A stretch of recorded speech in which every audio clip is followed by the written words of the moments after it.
the Southern Ohio Farm Show. This is Gigi Neal of OSU Extension in Claremont County, Agricultural and Natural Resources Educator. I'm James Morris, the Agricultural and Natural Resources and Community Development Educator for the Ohio State University Extension in Brown County. And I'm Brooke Beam, the Ohio State University Extension Educator for Agriculture, Natural Resources, and Community Development in Highland County. And we will be your hosts for the Southern Ohio Farm Show.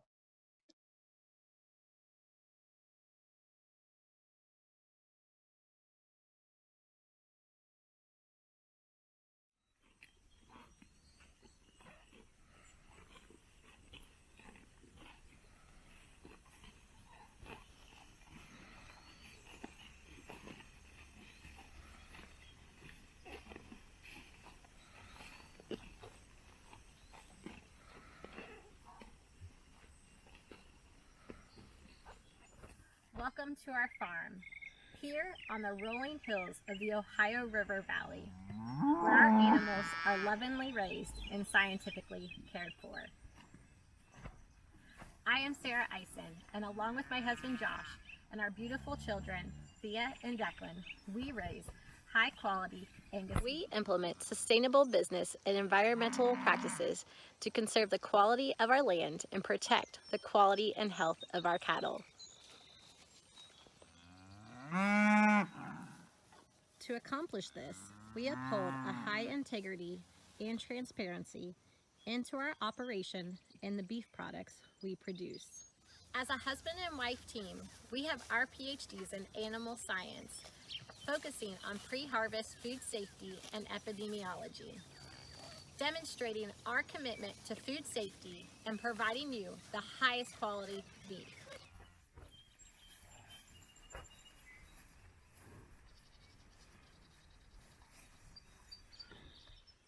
We do this by combining the highest quality Angus genetics along with favorable soil health bacteria, which provide a more nutrient-dense food source for our cattle, along with feed formulation. This includes probiotics, organic trace minerals, and vitamins at the optimal level. This stimulates gut health to produce the highest quality and consistent beef with the best flavor, texture, and tenderness. My commitment to food safety does not end when I leave these ranch gates.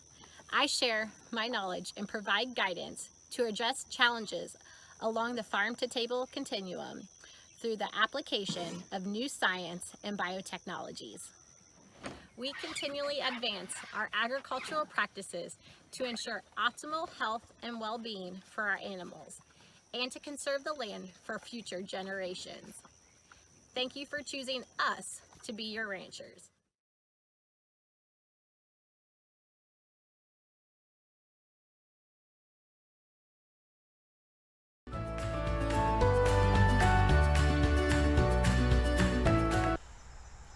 Hi. Today, I'd like to introduce you to black walnut, or Juglans nigra.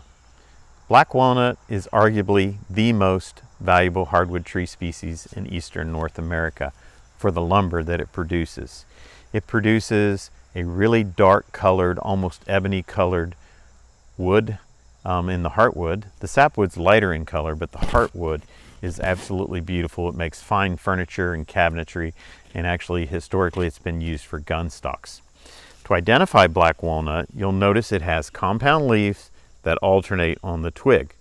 These compound leaves can be anywhere from about 12 inches in length up to about 24 inches in length, and they can have anywhere from about 10 or 12 leaflets up to about 24 leaflets. Notice I mentioned even numbers when I was talking about leaflets. Normally those numbers are odd. The reason for that is the terminal bud is usually missing on black walnut, and that's also a good ID characteristic to separate it from other compound leaf trees and even its cousin, the white walnut or butternut.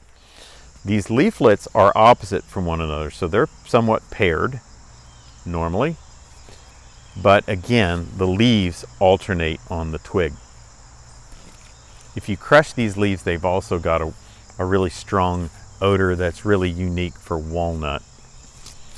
Another great identifying characteristic is a relatively large tan-colored terminal bud that has a few bud scales, and it's somewhat fuzzy. It'll also have these rounded lateral or side buds just above where the leaf attaches. And if we're to remove one of the leaves, you're going to see a leaf scar. Again, the leaf scar is the mirror image of the base of the leaf, and it has 3 distinct groupings of bundle scars and 3 lobes, and it almost resembles that the face of a monkey. So that makes it a great ID characteristic, a fun one to remember. Black walnut by, again, the face of a monkey. Twigs are pretty stout. Think about something that can have up to 24-inch leaves. It's going to take a fairly stout twig to support those leaves and the fruit that we're going to talk about here in a little bit. If you cut into the twig, you're going to see these open chambered. It's got what we call a chambered pith, which is unique to walnut and only a few other species. The black walnut pith is actually lighter in color. Its cousin, the butternut pith, is darker in color, but you'll see these big open voids or chambers in the pith of the twig. The fruit of black walnut can be relatively large, more than 2 inches in diameter when it's in the husk. This husk is a lime green color, and they're maturing right now. We're in about mid to late September. It's the 22nd of September today. You can see the squirrels are working these things pretty heavily. It's a lime green husk that completely encircles the nut. There are no splits or sutures in this husk like its cousins, the hickories, which have multiple sutures that split. This husk just kind of disintegrates over time, or like these are actually laying in my driveway and they've been run over by a car. And actually, believe it or not, that doesn't really hurt the nut that's inside. The nut that's inside is a very rough, ridged nut. It's dark in color once the husk falls off, almost black. And if you crack it open, it produces this wonderful nut that's great for human health. It's actually very heart healthy. Not many species of wildlife can actually benefit from walnut fruit because its nut is so hard that it takes something like a squirrel with those big teeth or other rodents to be able to break through that nut to be able to get to the fruit that's inside, the meat that's inside. I've also heard that turkeys can actually eat the whole nut and grind it up with their gizzard and get the nut from that as well, but it looks like it'd be hard to get that down the throat. Another great ID characteristic is this bark. It's usually dark colored. It's somewhat interlacing, and if you were to break just a little bit of the bark off, you're going to see a chocolate brown color just under the bark surface.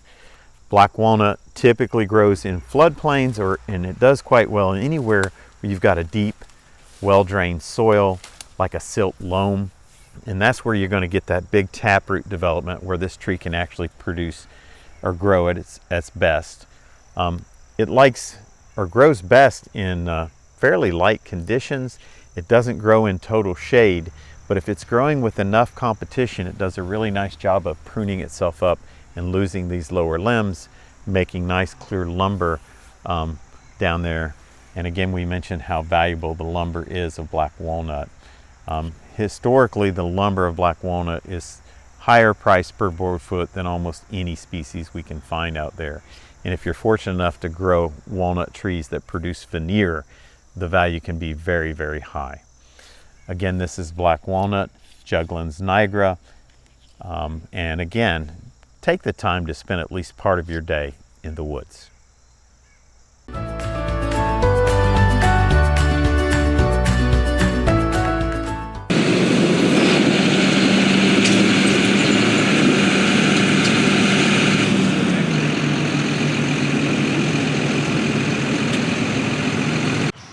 Welcome to Farm Science Review. My name is Justin Heimsoth. I'm the Product and System Specialist for hay and forage equipment, supporting dealers in the Midwest for John Deere. Today I'm here to talk to you about our 0 Series mower conditioners, our newest lineup of mower conditioners offered by John Deere. I want to first start off by talking about our naming and numbering system. As you look at the chart, you'll notice that the new models of 0 Series start with a letter, either designating an S for side pull or a C for center pivot. The next two numbers indicate the width in meters, and the last number indicates the series of the mower conditioner.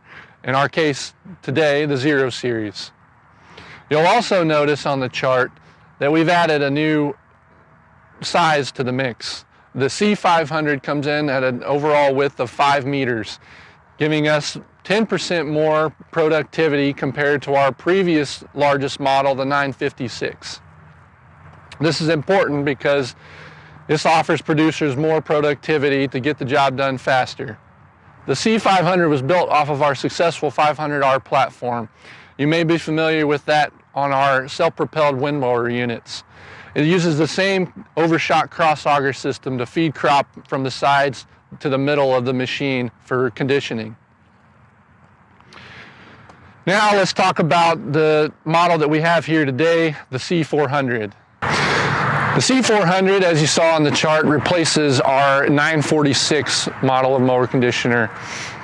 It comes in 400 pounds lighter than the 946, offering a wider range of tractor compatibility and horsepower compatibility.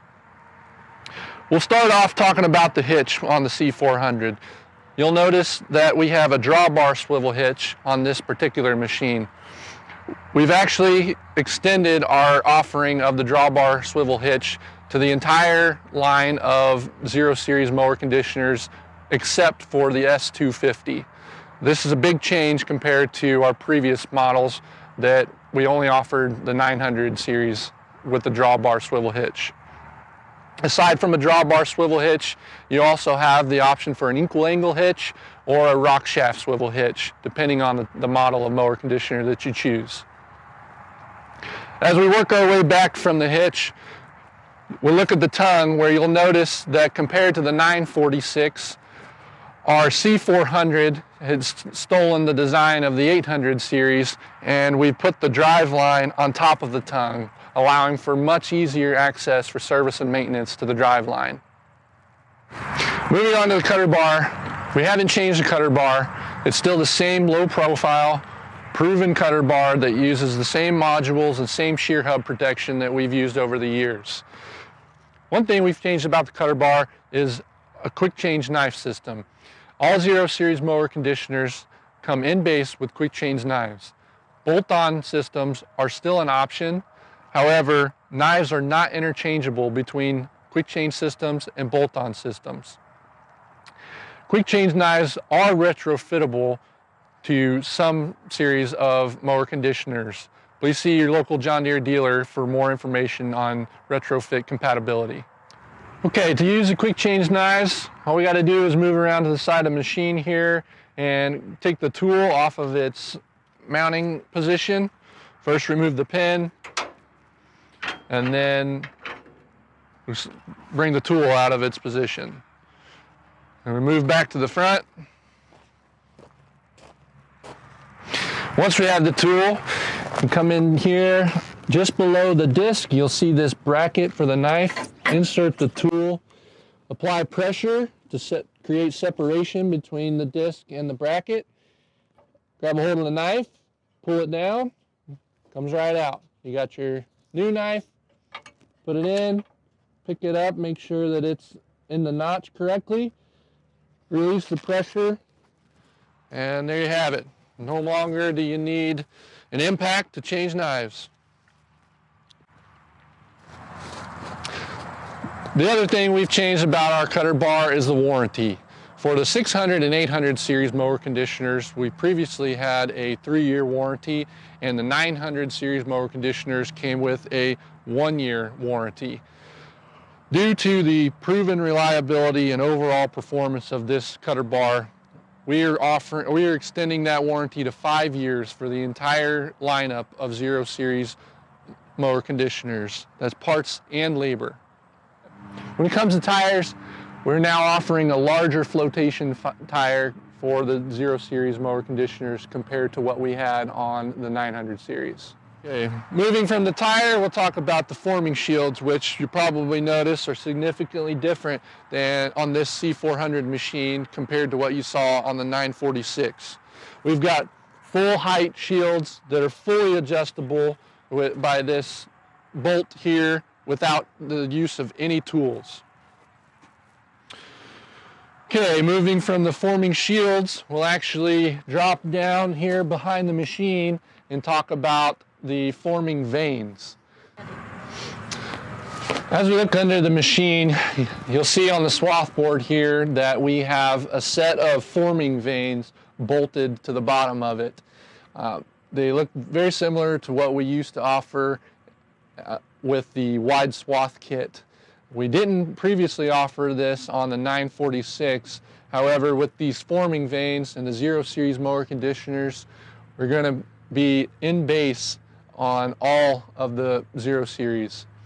And some will actually leave the factory with them already installed.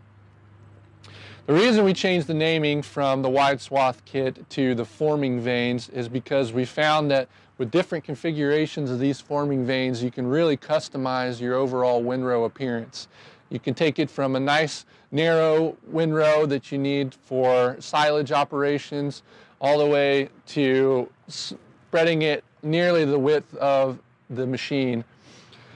And so we have a quick reference guide, the same quick reference guide that you're probably familiar with over the years, that really talks about overall machine optimization to create the optimal windrow for your situation. Justin, my name's Christine Gelly. I work for OSU Extension. I'm the county educator in Noble County, Ohio. And a lot of my work is related to forage quality and management, either for hay or for pasture.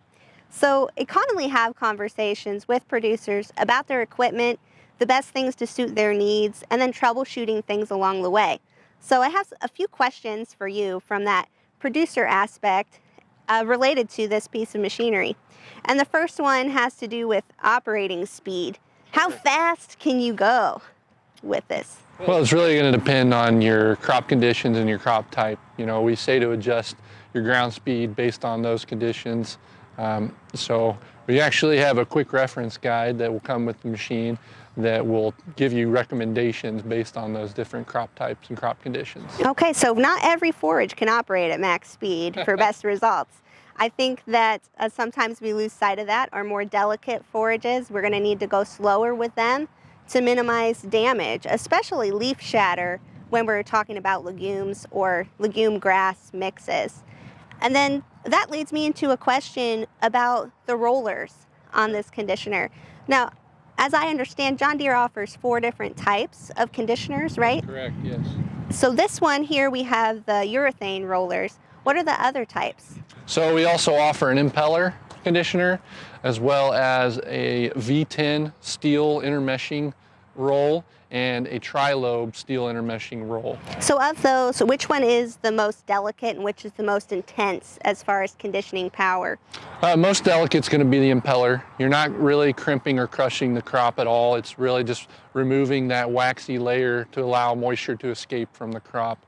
And then the most aggressive is going to be the tri-lobe. That's an intermeshing steel roll that crushes the crop rather than crimps it. So you're going to get crush all the way throughout the entire stem of the crop. Right, and that's what we're trying to get from the use of a conditioner. That's what's going to help us speed up our drying time.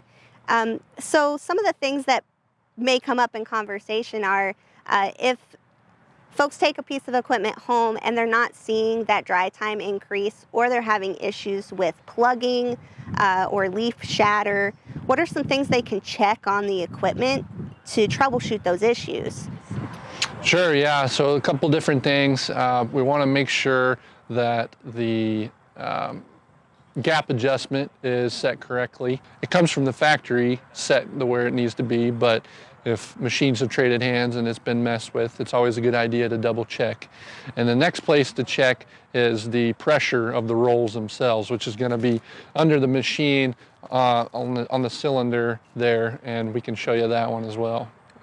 There's lots of adjustments that we can make to this piece of machinery depending on what type of forage it is that we're harvesting.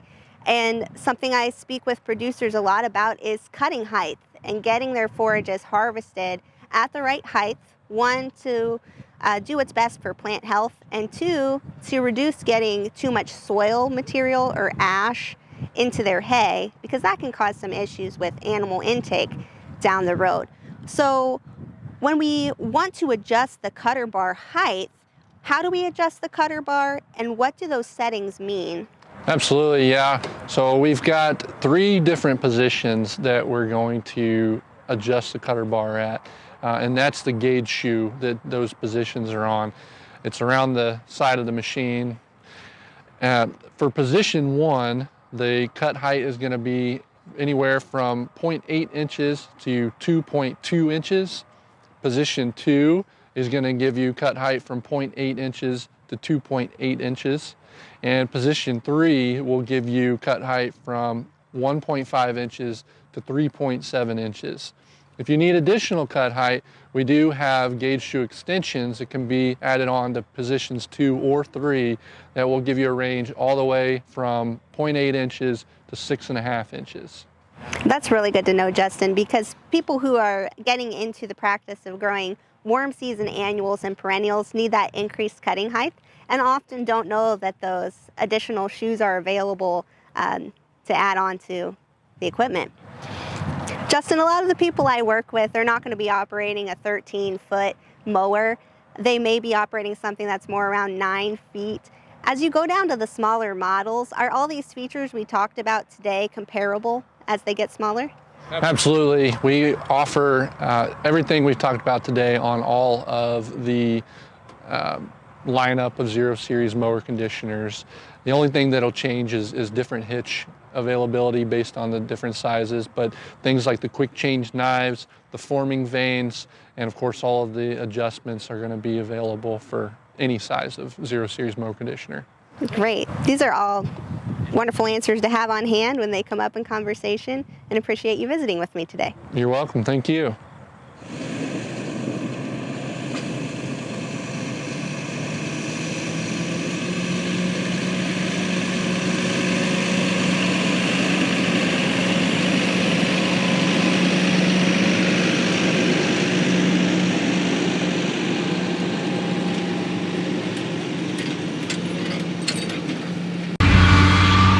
You'll likely recognize this site as the parking lot at Farm Science Review, but for today, it's our demo hayfield.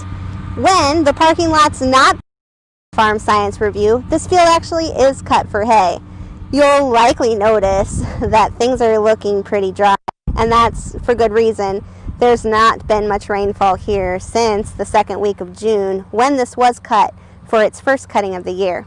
It would typically get 2 cuttings, which would have been taken earlier than this week. However, this is simply 1 cutting in the middle of June. So while this stand might not be what we would ideally want to feed livestock, it certainly works as a demonstration site for today. Hi, I'm Steve Boyles, Beef Extension Specialist at Ohio State University, and we're talking about trailers and transportation with regards to quality assurance of cattle. If you have a long enough trailer, you quite likely will have gates that can separate your trailer into several different sections. And this can be very useful, especially when you're using different classes of livestock. For example, let's say we have cows and calves. You want to separate those different groups of animals because they're likely to get hurt if they are all carried together.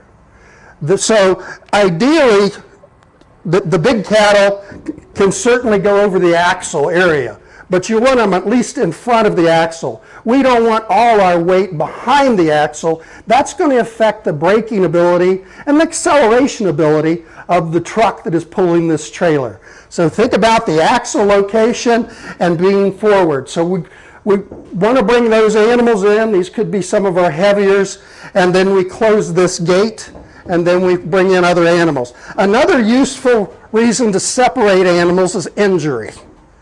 So if an animal is injured, maybe you have a couple or maybe you have one, that animal is more likely to go down, get further injured if it is placed with other healthier animals. So if we have an injured animal, they are the last animal on, and they are the first off. If they're sick but still mobile and go to the packing plant, then they come into the back part and they are unloaded sooner, and so they can go into the packing plant.